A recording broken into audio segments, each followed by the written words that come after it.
For all his vigour, Jeremy Corbyn is a person who has a very selective memory.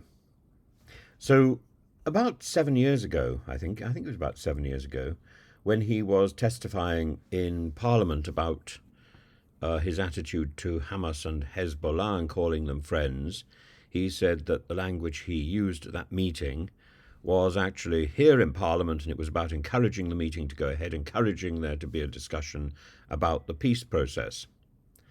Asked whether he still regarded Hamas and Hezbollah as friends, the Labour leader said no. It was inclusive language I used, which with hindsight I would rather not have used. I regret using those words, of course. Now, the point is, yesterday or the day before, he was on Times, the Times broadcast, and he was asked about his use of the word friends.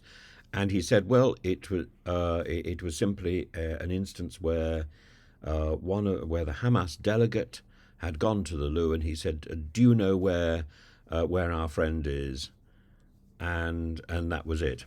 It's simply not true. Simply not true. As Maya Tusi has exposed in a piece, he says he's actually found the footage of Corbyn talking about our friends from Hamas, our friends from Hezbollah. And this reminds me very much of his reference to that woman, where, again, lip readers could easily see what he was saying in the chamber. I have a lot of sympathy for and a lot of fondness for Jeremy Corbyn, and I like his brother, and his brother and I often bump into each other. And I also know that Jeremy Corbyn is a spectacular constituency MP. He's not somebody. I don't espouse his views. I don't agree with him on many of his political positions. I disagree with him vigorously on his attitude to Hamas and Hezbollah. But I'm more concerned here about his attempt to rewrite history from a sort of superior position. Now, the attitude he was taking in the Commons deposition in this select committee thing was, I think, fairly reasonable. That he used inclusive language in the past, and he regrets it now. But to say that the language he used was simply about somebody visiting the loo is absurd. Simply absurd. And when footage of him calling Hamas and Hezbollah friends circulates on the media, it's nonsensical to live in that sort of cobweb world of revised history. People change their minds, and people have nuanced opinions which mellow and develop, and without that we don't have debate. That's what debate is about. Debate is about encouraging people to change their minds. We don't have a whole tribal system with one group of minds that never change and another tribal system with another. Well, we do, of course. That's called social media. And that's something that I try to resist. I try to put out videos where you get a glimpse, and I get the opportunity of articulating ideas. You get a glimpse of ideas in motion, opinions that may well change, even as the day goes by. We look at the ideas. We look at, for example, momentum is a very interesting situation.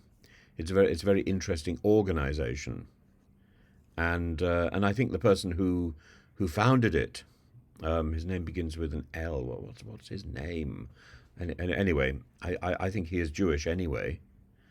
So it is John Landsman. John Landsman, and I think Corbyn even recognised in that meeting in the House of Commons that John Landsman had been very firm on issues of anti-Semitism and racism. Momentum was not intended to be racist, but in the process of their engagement and support for Palestine, there was also this corresponding surge of anti-Semitism against Israel and against Jews.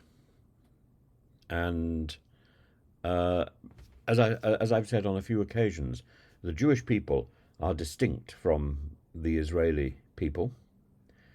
Judaism is a complex definition which involves a matrilineal descent, which involves a religious belief, but not necessarily at the same time.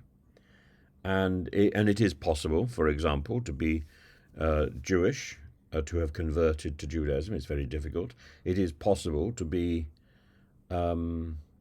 genetically, should we use that term, Jewish, but not to be religious. It is also possible to be of Jewish heritage, but not to be recognized as Jewish by the Bet Din, by the Jewish Council of Elders, who would not recognize somebody whose father, for example, or grandfather was Jewish on the paternal side.